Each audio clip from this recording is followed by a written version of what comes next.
I have to say this, and I'll sit down. Back during slavery, when black people like me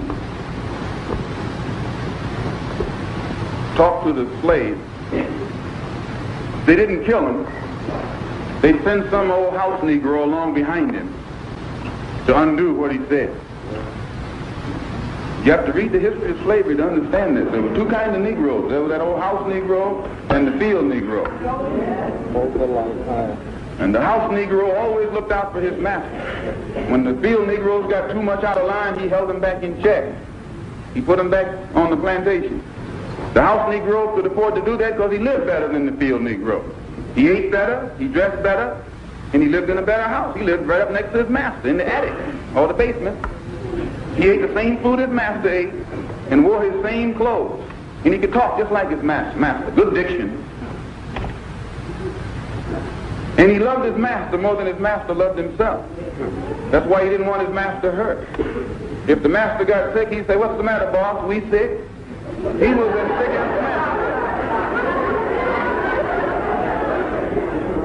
When the master's house caught a fire, he'd try and put the fire out. He didn't want his master's house burned. He never wanted his master's property threatened. And he was more defensive of it than the master was. That was the house Negro. But then you had some field Negroes who lived in huts, had nothing to lose.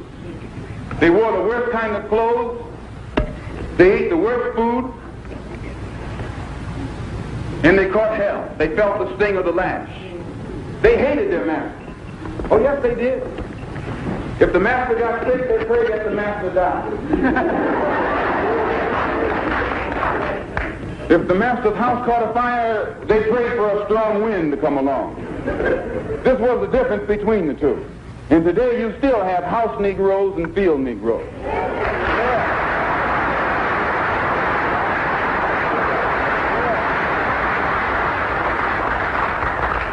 I'm a field Negro. If I can't live in the house as a human being, I'm praying for a wind to come along. If the master won't treat me right and he's sick, I'll tell the doctor to go in the other direction. But if all of us are going to live as human beings, as brothers, then I'm for a society of human beings that can practice brotherhood.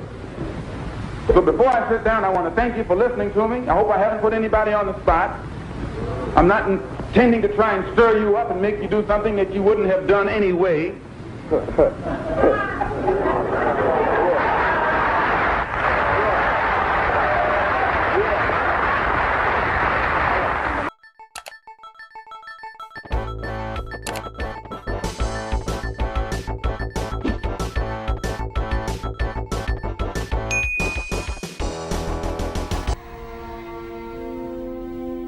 Je m'appelle Jordan Collier.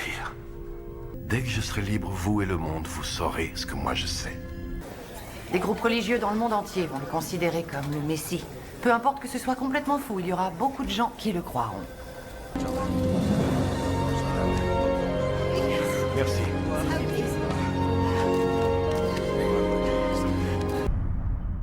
Monsieur Collier, on vous voit beaucoup dans les médias depuis votre... Résurrection. Oui, certains utilisent ce terme, en effet. Dans chaque entretien que vous avez accordé, vous ne cessez de répéter la même chose. La guerre pour le futur sera menée dans le passé. Exactement. Et par passé, vous voulez dire maintenant, aujourd'hui? C'est en quelque sorte notre fardeau, oui. Il a dit c'est pas grave. Puis après, il a dit bon, c'est peut-être un petit peu grave, mais on sait pas si c'est vraiment grave.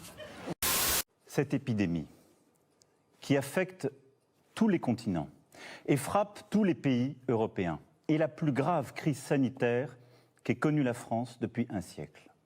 L'hôpital public dans la rue, les soignants promettent un jeudi noir, 8 mois qu'ils réclament plus de moyens et alertent sur leurs conditions de travail. La confiance dans la science, c'est d'écouter celles et ceux qui savent. En fait, ça fait 1 an qu'on alerte sur nos conditions de travail, sur les dégradations de nos conditions, les manques de lits, ce genre de choses. Là, il nous promet des moyens dès demain, mais pour nous, demain, c'est déjà trop tard. Nous n'avons jamais envisagé la fermeture totale parce qu'elle nous semble contre-productive. Quand vous fermez les écoles de tout un pays, ça signifie que vous paralysez en bonne partie ce pays. Dès lundi, et jusqu'à nouvel ordre. Les crèches, les écoles, les collèges, les lycées et les universités seront fermés. Un effondrement des marchés financiers plus important encore que lundi. À Paris, la bourse a connu la plus forte chute de son histoire, moins 12,28%. Même chose chez nos voisins européens. Moi, je regarde avec une certaine circonspection la situation.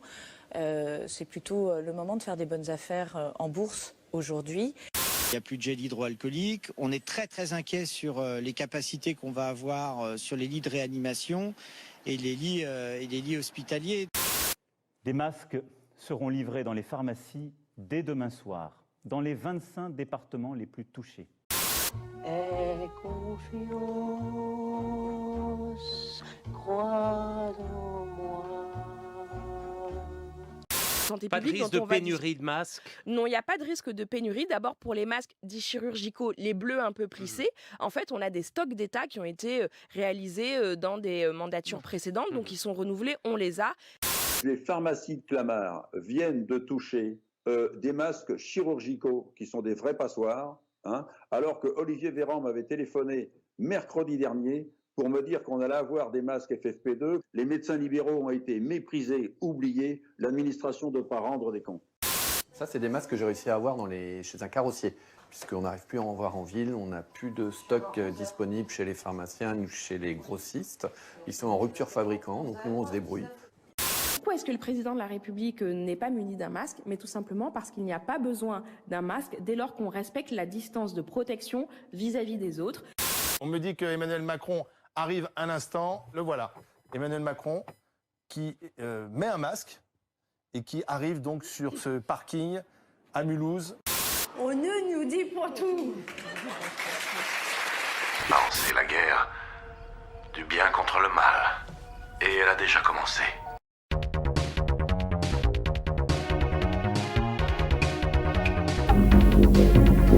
Fu in quel giorno che una forza maligna emerse dalle viscere della terra per distruggere il gioco più bello.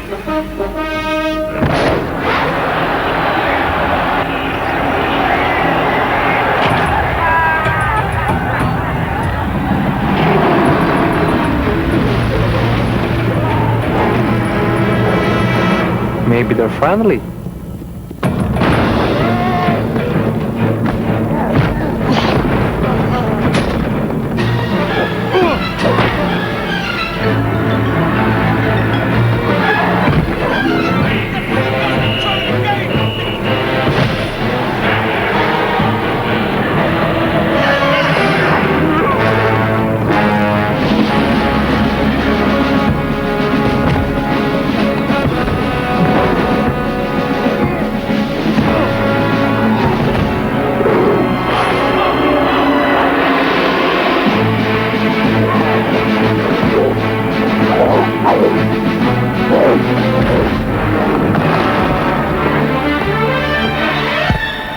Au revoir.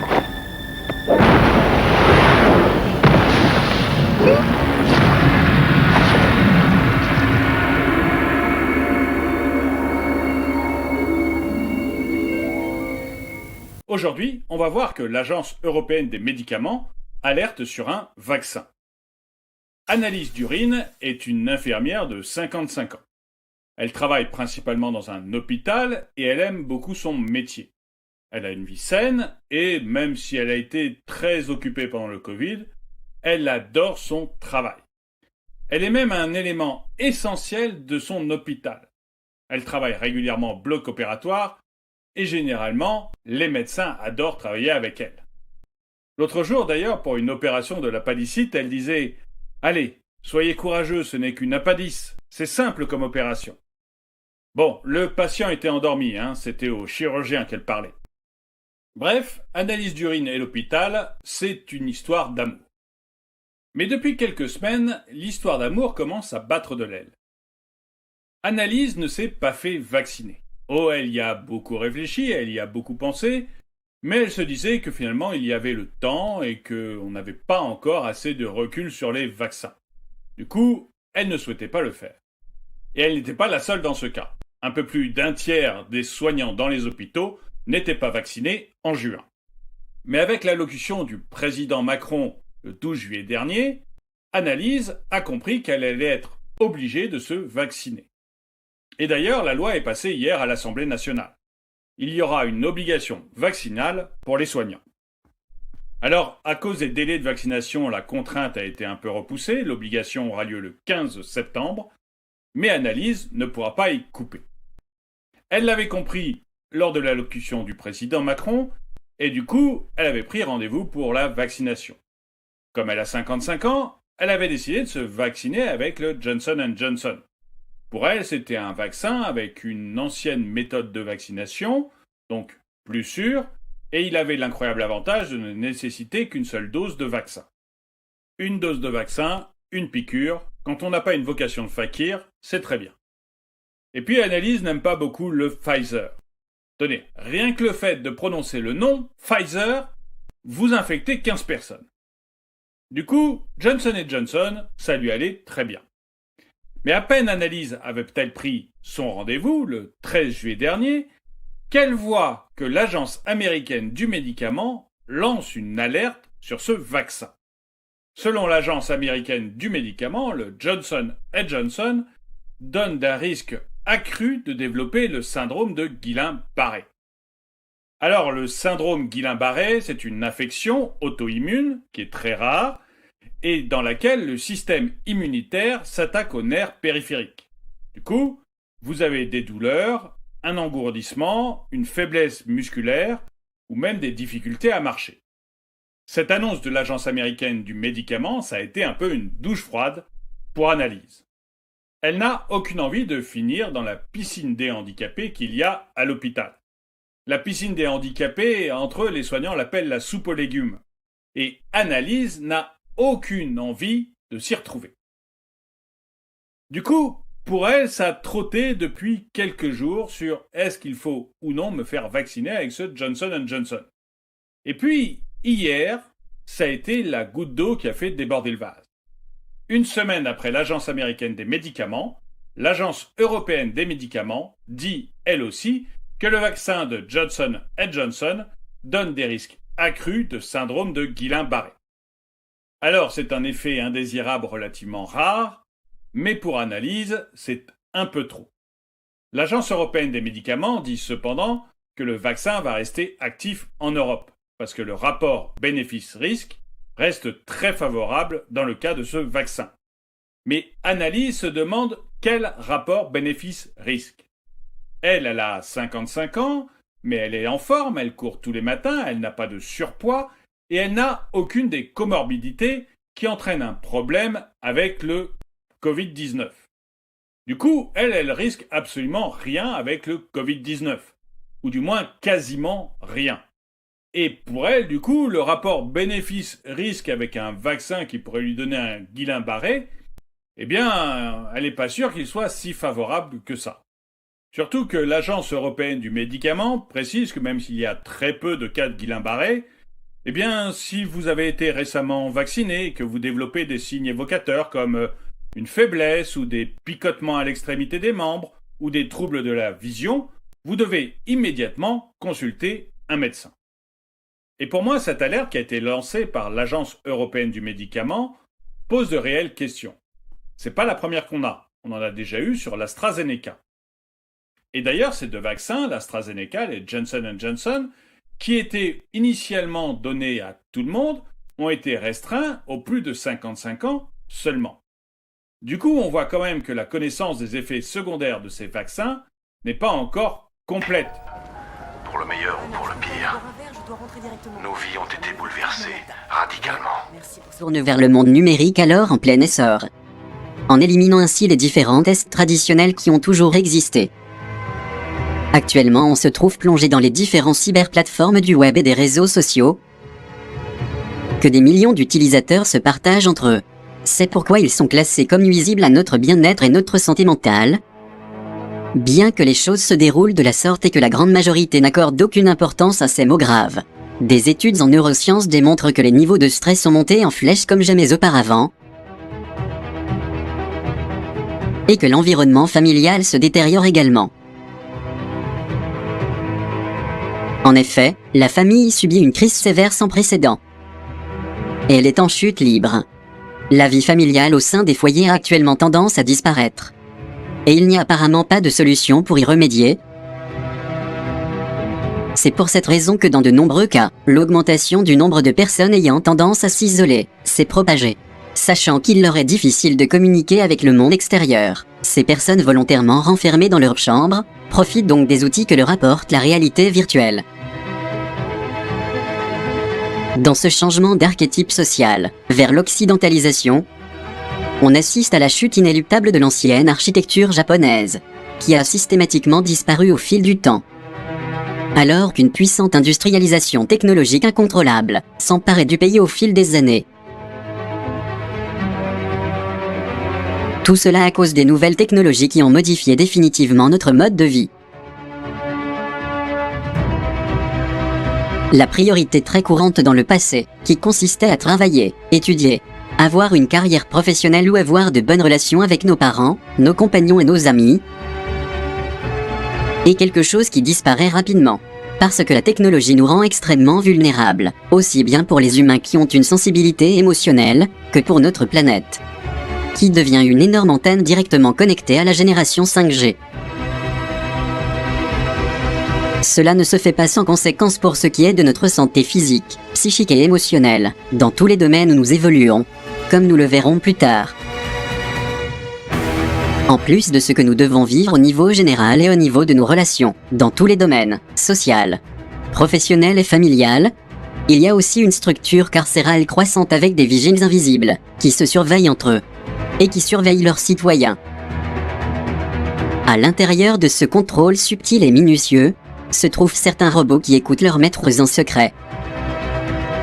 On sait que dans de nombreux cas, concernés par cette intrusion dissimulée, les vigiles surveillent de près les personnes âgées, en utilisant un moniteur pour suivre tout ce qu'ils disent. Essayons de voir le danger auquel ce type de comportement nous expose, puisque pour beaucoup d'entre nous, cette intrusion pourrait être assimilée au contrôleur du système orwellien, qui était redouté par des millions de personnes. L'acharnement du web pour l'exercice d'un plus grand contrôle est associé à une fusion entre deux courants très définis et une très bonne affaire, qui concerne le monde entier. De cette façon, aucun gouvernement ne mettra en cause l'importance de la surveillance et du contrôle strict de ses citoyens, qui, dans une attitude de totale soumission, parlent abondamment de leurs activités, en les affichant ouvertement sur les réseaux sociaux, comme s'ils étaient de grandes célébrités. En fait, il faut dire que le contrôle de l'information sur le web n'est pas seulement une affaire des gouvernements, bien qu'ils fassent leur partie du travail. Mais il y a aussi beaucoup d'autres acteurs à l'œuvre dans le cyberdomaine, qui ne sont pas prêts d'abandonner. Les créateurs de la robotique se perfectionneront de jour en jour, jusqu'à ce qu'ils parviennent à leurs objectifs indicibles, qui consistent à automatiser complètement l'espèce humaine. On sait aussi que les objectifs visant la surveillance et le contrôle sont variés.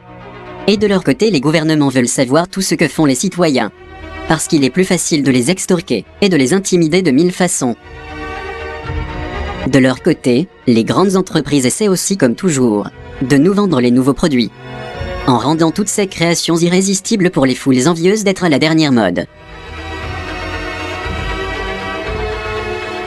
Et nous clarifions que nous ne sommes pas en désaccord avec les différentes procédés de recherche, qui sont faites sur le web, à des fins totalement culturelles. Mais le problème délicat se trouve dans le mauvais usage que l'on en fait. Nous en parlons surtout à cause des graves dommages que le web cause à notre santé. Et tant qu'il y aura un manque de sensibilisation, les foules seront sujettes à d'énormes dommages, et même à des effets collatéraux comme nous le verrons plus tard.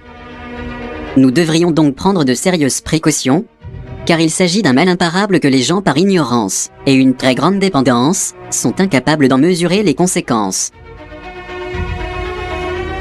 qui représentent vraiment un risque énorme pour la santé des personnes en général. Des études ont également confirmé qu'environ 90% des adolescents utilisent quotidiennement Internet dans des proportions inimaginables pour leurs parents, entraînant avec cela qu'il y ait une disposition mentale plutôt nocive chez les plus jeunes. Les parents se trouvent donc dans une situation très délicate, et face à un défi difficile, qui est celui de contrôler l'accès de leurs enfants aux différentes sources d'informations, plutôt nuisibles que bénéfiques, car il s'avère que tout devient accessible par Internet. Ceci dit, on peut comprendre que le modèle classique que comprend la relation père-mère-enfant devient certainement obsolète. Si bien que ce sont les enfants qui expliquent à leurs parents comment utiliser les dispositifs technologiques et comment vivre dans les réseaux sociaux.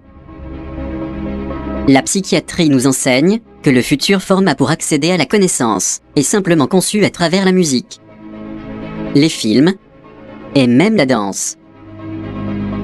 Le football qui génère ses propres circuits.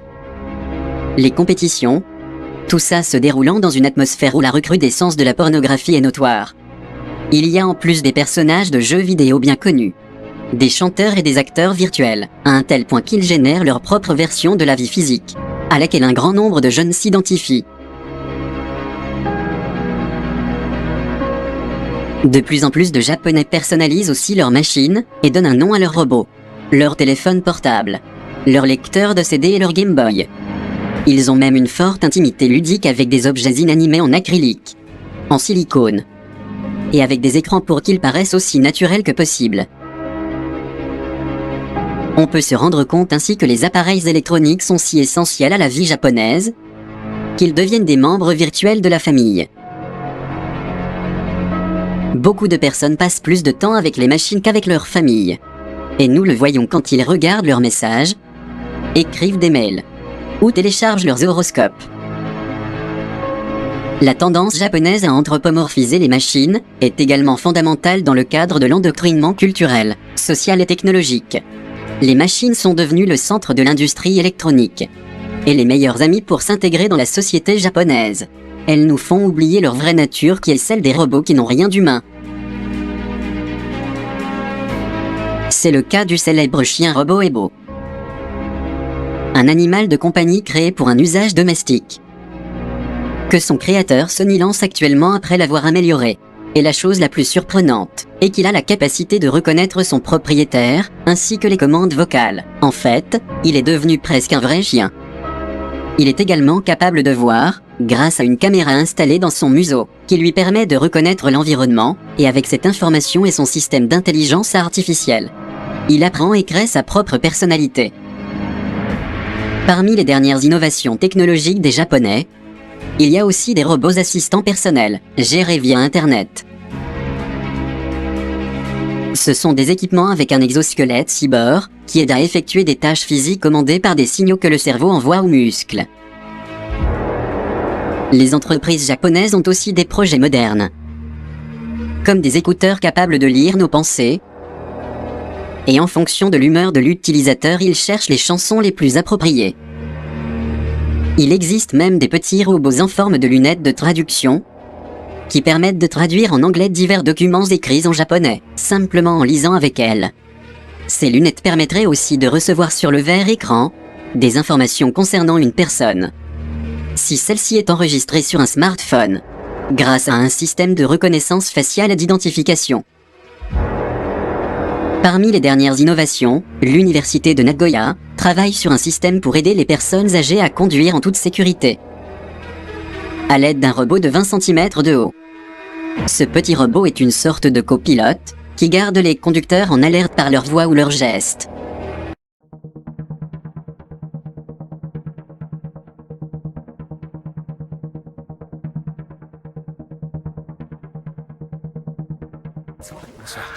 C'est la conséquence de toutes les guerres. Elles nous transforment. Mais cette fois, l'enjeu majeur n'est ni plus ni...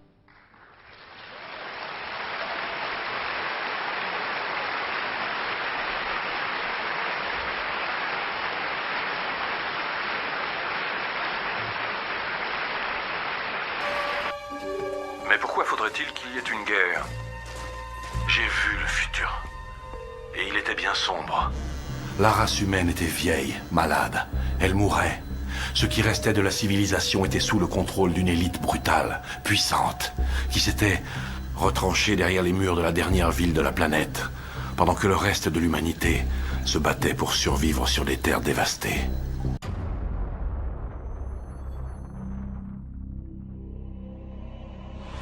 ils ont dit à l'ordinateur qu'est-ce qui va se passer. L'ordinateur a montré que si tout continue de la même façon, vers les années 2030 à peu près, approximativement, donc dans 50-60 ans, il y aura une chute brutale de la population d'à peu près les 2/3. On peut dire réellement, sérieusement, aujourd'hui que l'humanité est menacée. Oui, certainement. Il est extrêmement difficile de donner un délai, si vous voulez. À quel moment est-ce que ça sera à quel moment est-ce que ça sera la catastrophe? Ça c'est difficile.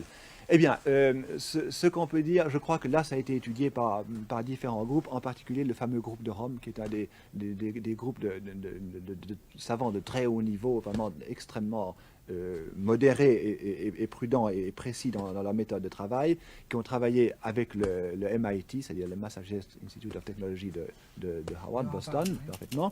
Et ils ont quand même étudié les choses de façon très approfondie, et précisément dans ce domaine de prospective, pour tâcher de voir un petit peu combien de temps on pouvait courir sur notre lancée actuelle.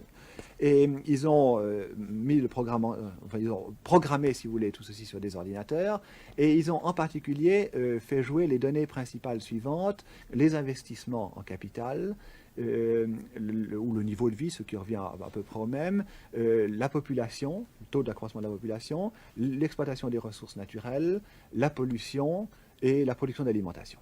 Et ils ont mis ceci, si vous voulez, je schématise un petit peu parce qu'on ne va pas consacrer trop de temps maintenant, ils ont mis tout ceci dans un ordinateur, et ils ont dit à l'ordinateur qu'est-ce qui va se passer. L'ordinateur a montré que si tout continue de la même façon, vers les années 2030 à peu près, approximativement, donc dans 50-60 ans, il y aura une chute brutale de la population d'à peu près les 2/3.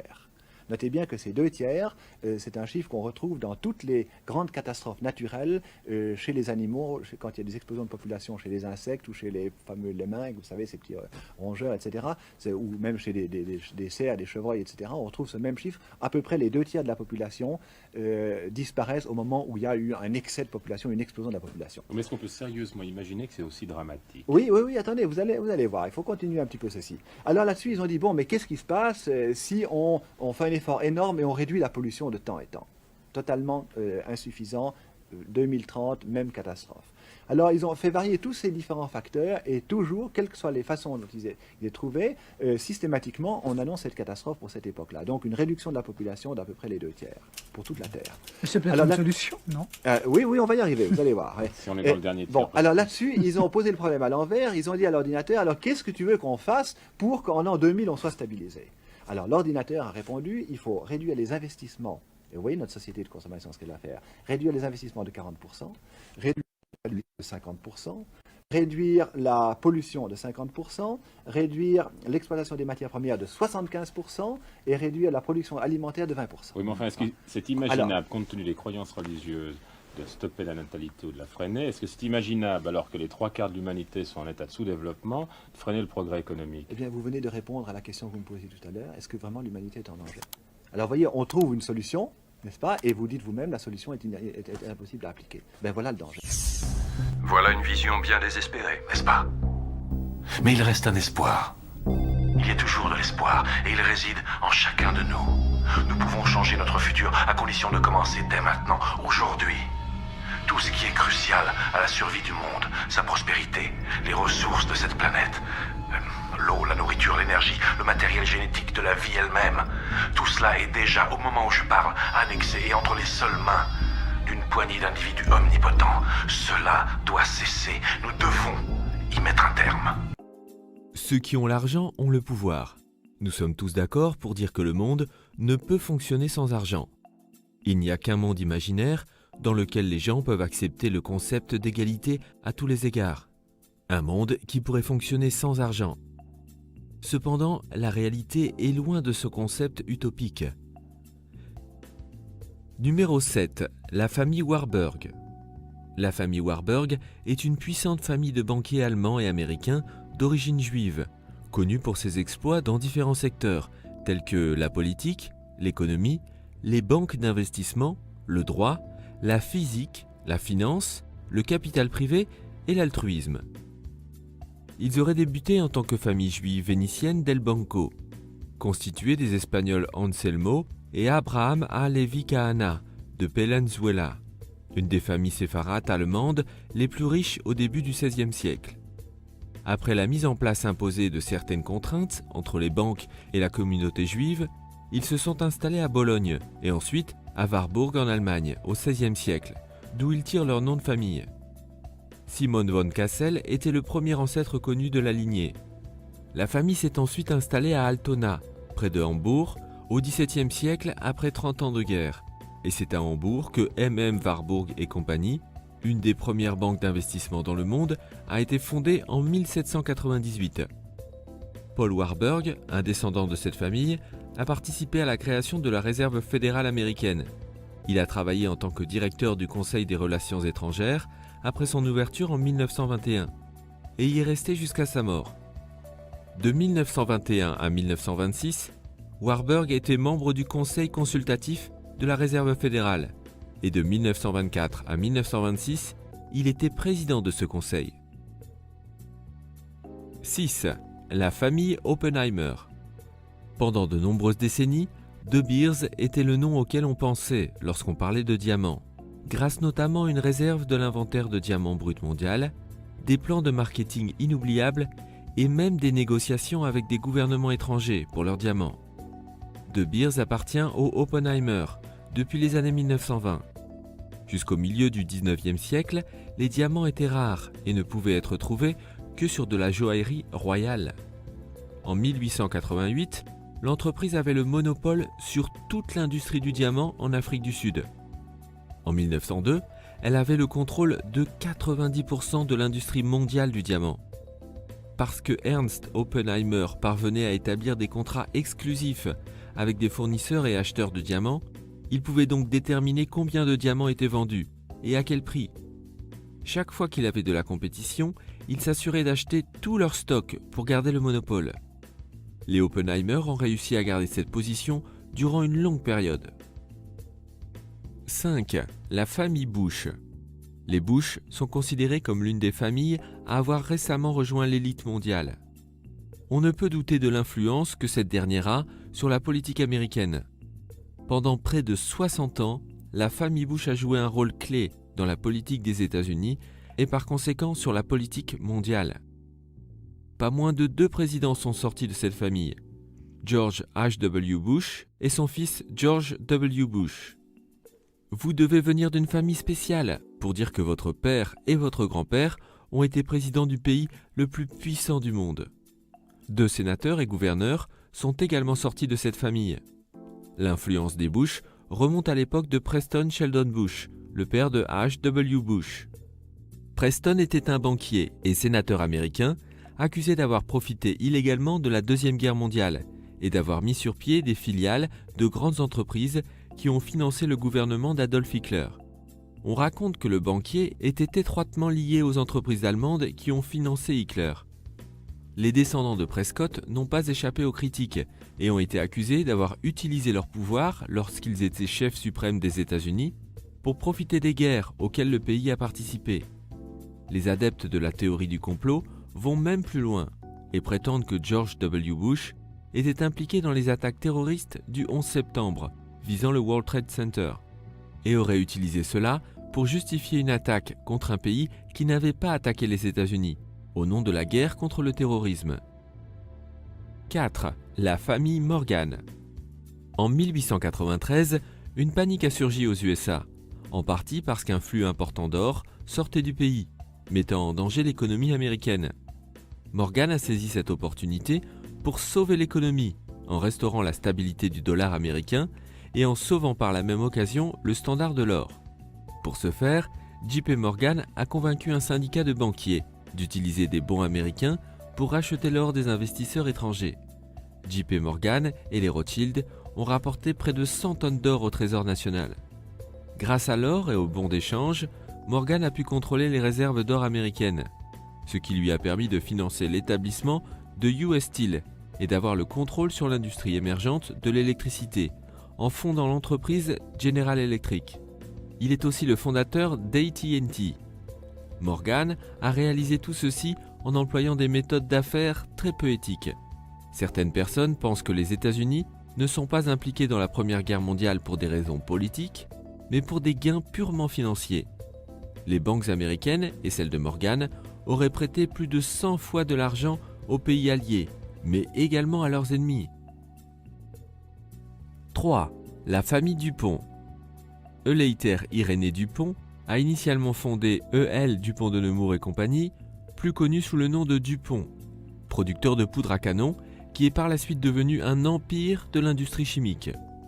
Dupont est devenu le principal fournisseur de poudre à canon de l'armée américaine au début du 19e siècle, et peu après, la production de la dynamite s'est développée. Cependant, le monopole de l'entreprise a été aboli par la loi Sherman Antitrust. Mais tout comme JP Morgan, la famille Dupont a pu continuer à dominer l'industrie des munitions, avec environ 40% de toutes les munitions utilisées par les forces alliées durant la Première Guerre mondiale. Dupont a aussi joué un rôle majeur dans le développement du Manhattan Project et dans la production de la première bombe atomique durant la Seconde Guerre mondiale. La conception, construction et l'opération de l'usine qui produit le plutonium à Hanford, État de Washington, était également gérée par Dupont. Ils auraient également produit plus de 2 milliards de kilos d'explosifs militaires utilisés pendant cette guerre. 2. La famille Rockefeller. Pendant le 19e siècle, John Davidson Rockefeller a commencé à bâtir son empire américain après avoir écarté de nombreux associés en 1865, qui étaient propriétaires de la plus grande raffinerie de pétrole. Ce qui est devenu la base de l'ouverture de la Standard Oil Company en Ohio en 1870. John D. Rockefeller était actionnaire majoritaire de l'entreprise, qui contrôlait près de 90% des gazoducs et raffineries américains. Le président Roosevelt a pressenti la menace que pouvait être une telle fortune et a accusé les Rockefeller d'être en train de former un gouvernement invisible.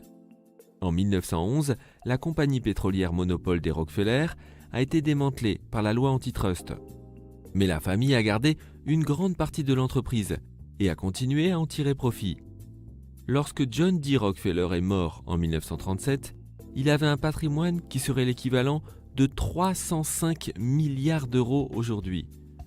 La famille Rockefeller demeure le sujet de nombreuses théories du complot. Ils auraient commis des actes atroces, tels que le financement de l'invention du virus Zika, le financement d'un système pharmaceutique breveté pour anéantir la médecine et les traitements naturels. Et numéro 1, la famille Rothschild. Avez-vous déjà entendu l'expression « old money » qui veut dire « vieil argent » ? L'histoire des Rothschild est liée à l'argent, et cela remonte au XVIIIe siècle. C'est le génie des finances, Mayer Amschel Rothschild, qui a posé la fondation de cette famille. Si vous cherchez ce nom sur Google, vous remarquerez directement de nombreuses théories du complot concernant le pouvoir de cette famille.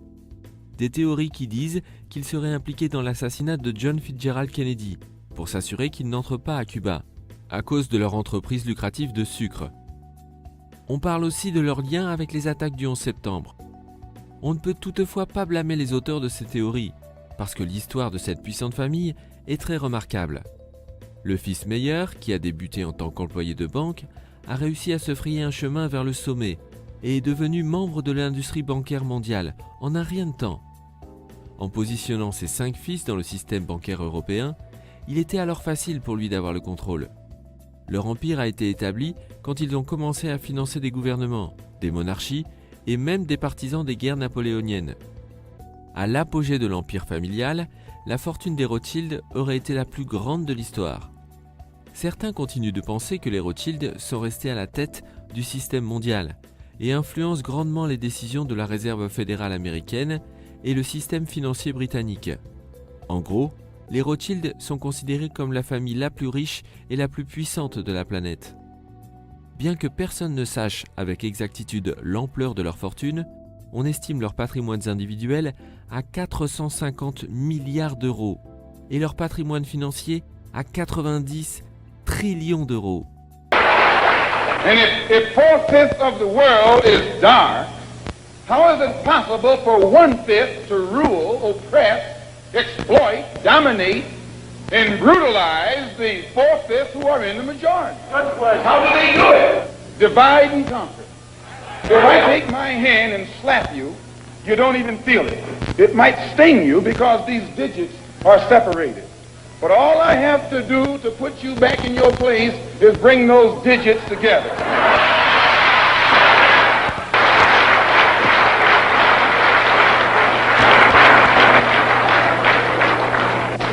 teach you to love the hair that God gave you. Here you way out in the middle of the ocean, can't swim, and you worried about someone that's in the bathtub and can't swim.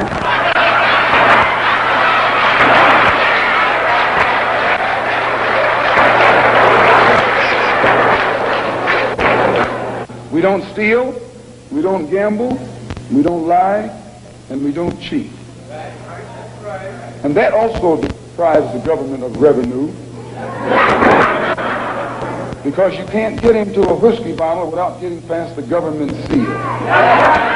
You can't open a deck of cards without getting past the seal. Here, the white man makes the whiskey and then puts you in jail for getting drunk.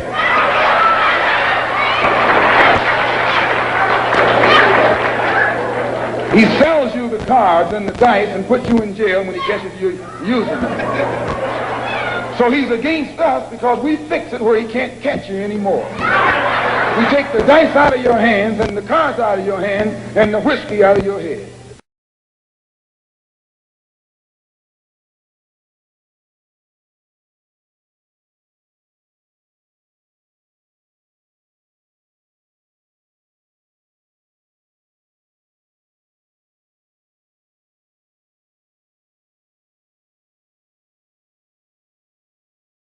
Voilà. Les Chinois,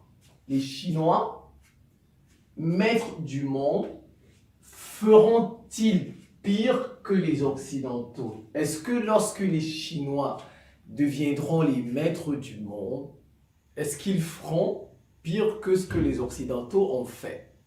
Ça, je me pose la question. Vous savez, il faut toujours se poser des questions, c'est important. Parce que, bon, même s'il n'y a pas de solution, mais comme disait quelqu'un, les questions sont plus importantes parfois que même les réponses. Voilà. Donc, est-ce que lorsque les Chinois, parce que les Chinois sont en passe de damer le pion à tout le monde, voilà, les Chinois sont en passe de devenir les maîtres du monde, alors est-ce qu'ils feront pire que les Occidentaux? Je commence. Vous savez, avant la Deuxième Guerre mondiale, ceux qui dominaient le monde, c'était les Européens. Voilà, les Européens ont dominé le monde. Parlons de Christophe Colomb jusqu'à la Deuxième Guerre mondiale. Tout s'est joué entre l'Espagne, le Portugal, l'Allemagne. On peut dire aussi la Prusse. Donc je vais dire avec les termes d'aujourd'hui, l'Espagne, le Portugal, l'Allemagne, la France, l'Angleterre. Dans une moindre mesure, on va ajouter la Hollande, la Belgique et puis l'Italie. Voilà un peu les trois États, les huit qui ont façonné le monde. Hein. Le monde tel que vous le voyez aujourd'hui, il a été façonné par ces 8 États. Le monde tel que vous le voyez, les frontières d'aujourd'hui, là, c'est vrai qu'elles ont été modifiées un peu au cours du temps avec certaines guerres, ainsi de suite. Mais les pays tels que vous les voyez aujourd'hui, tous les pays du monde, ce sont les 8 là qui les ont façonnés. Je reprends. Espagne, Portugal, France, Angleterre, Allemagne, Belgique, en Hollande, non, Pays-Bas, ils ont demandé qu'on n'appelle plus le pays Pays-Bas. Ils ont dit Pays-Bas, oui, on n'appelle plus le pays Hollande. Voilà les Pays-Bas et puis l'Italie. Donc voilà les 8. Voilà, donc, mais ils avaient une mission. Jules Ferry a appelé ça la mission civilisatrice. Voilà, donc on peut penser que chaque fois qu'il y a une partie du monde qui domine le monde, cette partie, elle a une mission sur les autres. On peut le penser. Oui, regardez bien, parce qu'effectivement, la physique que vous apprenez, par exemple, dans les écoles, les mathématiques, la philosophie, c'est effectivement les Européens qui ont développé ça et qui nous les ont apportés. Peu importe, dans tous les pays, la philosophie qu'on apprend, même en Chine, la philosophie occidentale, parce qu'il y a la philosophie chinoise. Donc, la physique Newton qu'on apprend au Japon, c'est les Européens. Donc, on peut penser que chaque fois que un peuple ou bien une partie du monde domine le monde, ou bien se trouve en tête, il a une mission sur le reste du monde. On peut le penser. Voilà. Il a une mission sur le reste du monde, comme les Européens avaient une mission, on peut dire, sur l'humanité, de leur apporter la civilisation. Voilà, la civilisation en un mot. On dit la civilisation, ça, je prends l'expression de Jules Ferry. Mais entre-temps, quand même, les Européens, ils ont pratiqué l'esclavage, ils ont pratiqué la colonisation. Et vous savez ce qu'ils ont fait. Ils ont zigouillé beaucoup de personnes, ils ont massacré énormément de personnes, énormément de cultures. C'est pourquoi je mets le terme pire. Est-ce que les Chinois feront pire que les Européens? Vous êtes d'accord? Donc je vous passe les faits. Les Européens, vous savez ce qu'ils ont fait. Ça, c'est marqué dans les livres d'histoire. Je ne vous l'apprends pas, non du tout. Voilà, donc ce qui fait que ils ont finalement un passif qui est lourd. Ils ont apporté, selon les mots de Jules Ferry, la civilisation, parce qu'il y a la lumière, le courant, tout ça, le téléphone. Voilà, mais en même temps, leur passif est lourd parce qu'ils ont détruit les cultures des autres, ils ont massacré les autres, leur passif est lourd. Ensuite, Hitler est arrivé, Hitler il a fait la Seconde Guerre mondiale. Et au sorti de la Seconde Guerre mondiale, Hitler il a passé le flambeau aux Américains.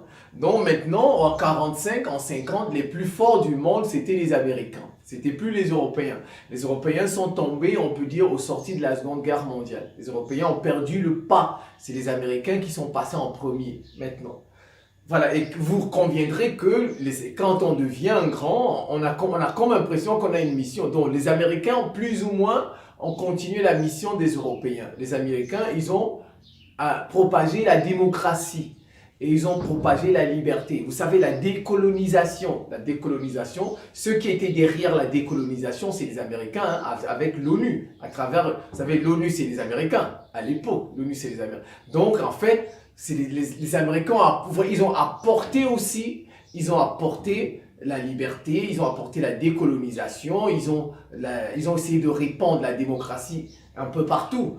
On a comme impression, mais entre-temps, ils ont maintenu la servitude économique. Vous voyez, chaque fois qu'une partie du monde domine le monde, elle a une mission sur le reste du monde, mais ensuite, elle commet des bêtises. Cette partie commet des bêtises, vous voyez, et on a comme impression que ce sont ces bêtises, vous voyez, ces bêtises-là qui sont lourdes.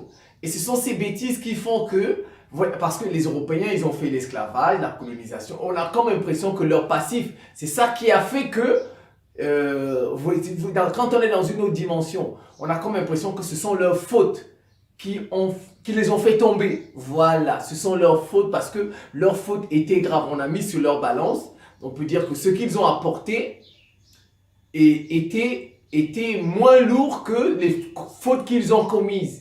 Vous voyez, on balance en fait le bien qu'ils ont apporté et le mal qu'ils ont apporté. Dont le mal était plus, on peut penser que effectivement ils ont fait la Deuxième Guerre mondiale. Vous voyez, donc on peut dire que leur passif était lourd comparativement au bien qu'ils ont apporté. Donc ils ont passé le flambeau. Les Américains, ils ont apporté la décolonisation, je vais dire la liberté, ils ont propagé la démocratie, mais ils n'ont pas libéré économiquement ces États. Voilà, ils n'ont pas libéré ces États économiquement, donc ils ont maintenu ce qu'on appelle la servitude économique. Pourquoi? Parce que quand on donne les indépendances à quelqu'un, on donne les indépendances totales. On dit il faut qu'ils se prennent en charge, qu'ils construisent eux-mêmes leur pays. Mais qu'est-ce qu'ils ont fait? Il y a eu des accords des indépendances, il y a eu des accords. Donc ce qui fait qu'en fait, ils ont donné des indépendances, des indépendances politiques, même politiques, mais en réalité, ils gèrent l'économie. Parce que toutes les richesses de ces pays sont entre les mains, on va dire, des grands groupes européens. Et chaque fois que vous avez remarqué, dès qu'on veut essayer de commercer avec la Chine ou bien la Russie, eh bien aussitôt l'État il est déstabilisé. Vous entendez, il y a une rébellion et il y a des terroristes, et ainsi de suite. Ça voudrait dire quoi? Que les Américains, ils ont travaillé à la décolonisation de ces États, ils ont travaillé à apporter la démocratie, ils ont travaillé à apporter la liberté, mais ils ne leur ont pas apporté la liberté économique. Ils ont maintenu ces anciennes colonies dans la servitude économique. Et on peut penser, vous voyez, ça fait 70 ans, on peut dire 50, 60 ans que les Américains dominent le monde. Et aujourd'hui, les Chinois sont montés. Alors, est-ce que les Chinois feront pire que les Européens? Est-ce qu'ils feront pire que les Américains qui ont maintenu la servitude économique? Parce que les Américains auraient pu taper dessus. Les Américains au sorti de la Seconde Guerre mondiale, et même dans les années 60-70, les Américains, s'ils tapaient sur la table aux Européens, par exemple, laisser ces Africains se débrouiller avec leur économie, les Européens auraient obtempéré. Les Européens auraient obtempéré. Vous voyez? Parce que même, prenez même le poste de conseil de sécurité de la France. La France ne devait pas être membre du conseil de sécurité. C'est l'Angleterre qui a mis la pression. Les Américains ne voulaient pas de la France au conseil de sécurité de l'ONU. Mais c'est les Anglais qui ont mis la pression à leurs grands frères, leurs cousins, tout ça. Et puis finalement, les Américains ont ouvert la porte. Vous voyez, ça voudrait dire que si les Américains avaient dit que laisser ces États gérer leur économie comme ils l'entendent, tous les pays européens auraient obtempéré. Mais les Américains ont fermé les yeux. Ils ont dit, bon tiens, vous pouvez continuer à pomper leurs richesses, leurs minières, leurs richesses pétrolières, gazières, ainsi de suite. Ben, eux aussi, ils ont choisi des endroits dans le monde où ils vont aller pomper. Donc, ils ont maintenu, on peut dire, la servitude économique. Et ben voilà, plus ou moins, eh ben, la Chine est aujourd'hui en train de leur damer le pion. On a comme l'impression que quand on met sur la balance le bien qu'ils ont apporté et le mal qu'ils ont fait, le mal est plus lourd, vous voyez, et on a comme l'impression que l'esprit universel, il passe le flambeau à un autre. Et maintenant, vous voyez, Donald Trump, on revient encore à Hitler.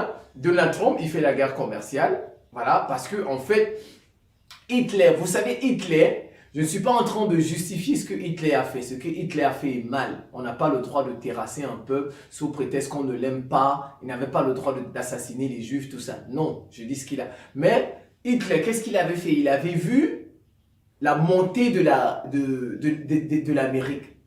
Vous savez, les nouvelles venaient en Europe.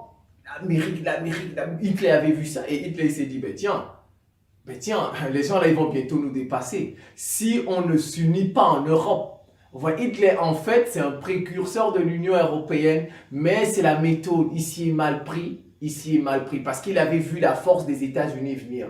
Il avait vu et il a fait. Vous voyez, Donald Trump aujourd'hui, il fait la même chose. Donald Trump, il fait la même chose avec la Chine. Il a vu la puissance de la Chine arriver. Il a vu la Chine arriver de loin. Et qu'est-ce qu'il fait? Il contre-attaque. Il veut casser, vous voyez, la guerre commerciale, ainsi de suite. Hitler, donc, mais en réalité, il perd son temps parce que Hitler, en faisant la guerre, n'est-ce pas, il a passé le flambeau aux Américains.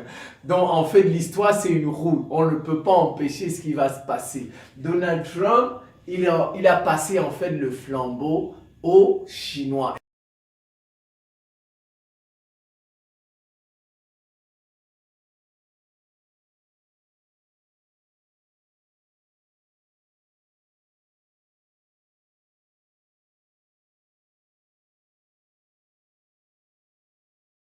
Et bien maintenant, on peut se questionner, que feront les Chinois quand ils vont dominer le monde, quand ils seront les maîtres, quand ils seront les premiers? Que feront-ils? Est-ce qu'ils feront comme les Européens, esclavage, colonisation? Est-ce qu'ils feront comme les Américains, la servitude économique, la prédation des matières premières, ainsi de suite? Est-ce qu'ils feront ça?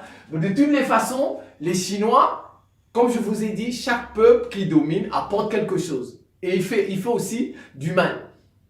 Voilà, il apporte quelque chose et il fait du mal. Je ne sais pas le pire que les Chinois apporteront, je ne sais pas. Je n'ai pas une boule de cristal, je ne suis pas le bon Dieu. Mais ils feront pire parce que c'est l'histoire. L'histoire, c'est une roue. Il faut passer le flambeau à un autre peuple. Mais apparemment, les Chinois vont apporter, comme les Américains ont maintenu dans la servitude économique la prédation des matières premières, apparemment les Chinois vont libérer ces États de cette servitude économique, de la prédation. Les Chinois vont favoriser au développement économique de ces États que les Occidentaux n'ont pas fait. Vous voyez un peu, voilà ce qu'ils risquent d'apporter les Chinois. Ils risquent d'apporter le développement économique au reste de la planète, comme les Européens ont apporté, entre griffes, la civilisation, les Américains ont apporté la démocratie et la liberté, dont les Chinois vont apporter, on va dire, l'épanouissement économique. L'épanouissement économique, mais maintenant, le pire qu'ils feront, ça je ne sais pas, je n'ai pas une boule de cristal, mais toujours est-il que s'ils font le pire, de toutes les façons, un autre peuple va les dépasser. C'est l'histoire. Vous, et puis ne vous dites surtout pas que, il y a le coronavirus et que ça va empêcher les Chinois de devenir la première puissance du monde. Non, du tout. Du tout. Ça, c'est ce qu'on appelle les épreuves sur le chemin. Voilà, quand vous avancez, il y aura toujours des embûches, il y aura des épreuves. Regardez la crise de 1929. La crise de 1929, elle venait des États-Unis. Vous voyez, il y a eu la crise en 1929, on appelle ça le krach boursier. Voilà. Mais ça n'a pas empêché les États-Unis, au sorti de la Seconde Guerre mondiale, de devenir la première puissance du monde.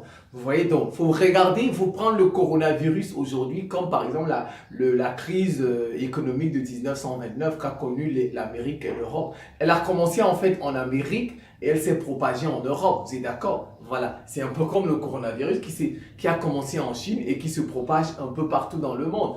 Voilà, il en est de même. Il en est de même, donc ne vous dites pas que non. Comment la Chine va dominer? La Chine, 1,5 milliard, ils vont dominer le monde. Ils vont dominer. Ce n'est pas possible. Ce n'est pas possible que 300 millions de personnes, les Américains, continuent de dominer. Non, c'est pas. Même les chiffres, c'est la tête, c'est logique.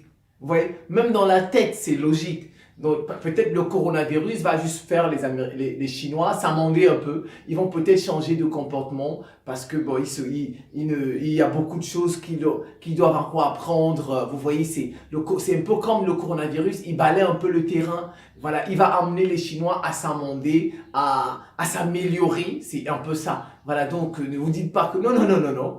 Ils sont 1,5 milliard. Il n'y a pas match. Il n'y a pas match avec les Américains. Il n'y a pas match. Et je vous dis, ce n'est qu'une question de 5-10 ans comme ça. Les Chinois seront la première puissance mondiale. Certainement, l'Inde aussi, une fois que les Indiens vont régler leurs petits problèmes de démocratie, tout ça, de nationalisme hindou, eh ben, ils vont damer le pion aussi à tout le monde parce que c'est logique. C'est logique. 1,5 milliard d'habitants, il n'y a pas match avec 300 millions, 200 millions d'habitants, il n'y a pas match. Vous voyez? Donc, ils sont sur le chemin. C'est inévitable. C'est inévitable. Ils sont sur le chemin de devenir les maîtres du monde. Ils sont la première puissance du monde. C'est ça. Ça va se produire d'une manière ou d'une autre. D'une manière ou d'une autre, ça va se produire. Et moi, nous ne sommes pas les maîtres. Voilà. Nous ne sommes maîtres de rien. Nous ne sommes maîtres de non. Voilà. Il y a un esprit universel qui est entrant, qui joue avec nous tout simplement. Voilà. Le mot réinitialisation, on parle de Great Reset, mais on va rester quand même en France, touche tous les domaines. Politique, économique, le médical, le spirituel et l'humain en général. À cela s'ajoute récemment tout ce qui est pass sanitaire, le QR code. QR code, je le rappelle, qui était annoncé dans The Economist de janvier 2019. Vous avez une représentation de l'homme de Vitruve, donc Léonard de Vinci, qui tient dans sa main un smartphone et un QR code. Donc en fait, ces gens-là, nos ennemis, affichent sans vergogne, sans hésitation, ce qu'ils vont faire. C'est donc toute l'organisation de la société humaine qui est concernée, et le mot réinitialisation n'est pas un mot innocent. Ce mot traduit d'abord un matérialisme outrancier avec la promotion d'une technique la plus sophistiquée, numérisation, intelligence artificielle, biotechnologie, implant de puces dans le corps humain, bref, une véritable technostructure se met en place. Et je rappelle les propos de Klaus Schwab, le patron du Forum de Davos, qui disait récemment, enfin quelques années, que la 4e révolution industrielle conduira à la fusion de nos identités physiques, biologiques et numériques.